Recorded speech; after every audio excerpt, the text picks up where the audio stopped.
দেখুন আপনারা স্ক্রিনে দেখতে পাচ্ছেন number 1 cause and effect diagram. আগে এটা সম্পর্কে আমরা ধারণা নিব।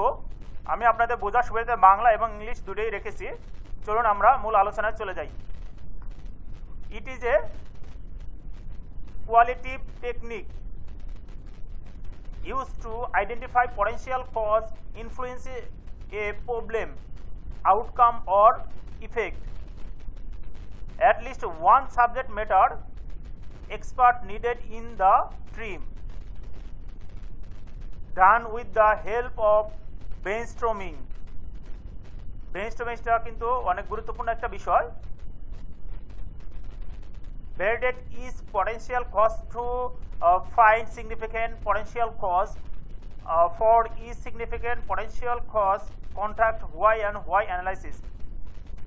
এটা বাংলাটা আমি বলছি why analysis। আমার লিন্সের যে লিন্সের যে অনেকগুলো টুলস আছে, লিন্স সম্পর্কে আমার একটা ভিডিও দেওয়া আছে, এইখানে দেখবেন why analysisটা কি, ওখানে বিস্তারিত আলোচনা করা আছে। দেখুন এটা একটা কজ অ্যান্ড ইফেক্ট ডায়াগ্রাম। আমরা ধরে নিচ্ছি একটা ফ্যাব্রিকে বা গার্মেন্টসে আপনার অয়েল স্পট ধরা পড়েছে। এখন এটা কেন হলো, এই অয়েলটা কোথায় থেকে আসতে পারে, আমরা কয়েকটা ইস্যু এখানে লিখে রাখবো। সেটা man, material, mother nature, machine, method. এই যে কোনো একটার মধ্যে এই অয়েল স্পট যে কোনো একটার মধ্যে থেকে আসছে। তো আমরা ম্যানের যদি হিসাব করি তাহলে দেখা যাবে যে তাদের যে সিস্টেম ছিল, সুইং হোক যেখানে হোক, আপনার প্রত্যেকটা 5 পিস 2 পিস 1 পিস কাজ করার পরে চেক করবে, অথবা প্রত্যেকটা পিসে তারা সুইং যে প্রসেস করবে, যে প্রসেসই করুক সেই প্রসেসটা চেক করে দিবে।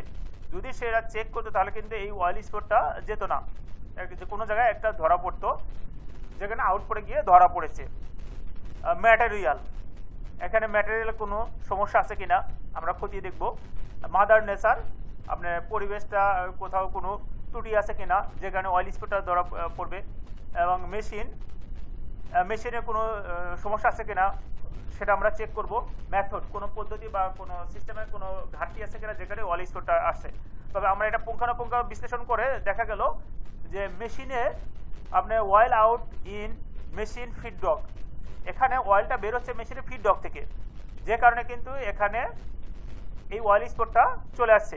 এখানে কিন্তু ম্যান সে যদি ঠিকমতো চেক করতো তাহলে কিন্তু প্রত্যেকটা পিস কাজ করার পর বা 2-1 পিস কাজ করার পর যদি চেক করতো তাহলে কিন্তু এই আউটপুটে গিয়ে ধরুন এটা সুইং লাইনের আউটপুটে গিয়ে এই স্পটটা ধরা পড়ছে, তখন কিন্তু এটা ধরা পড়তো, তখন আমরা কিন্তু এটা ফাইন্ডিং করে তখন সমাধান করতে পারতাম। তাহলে এই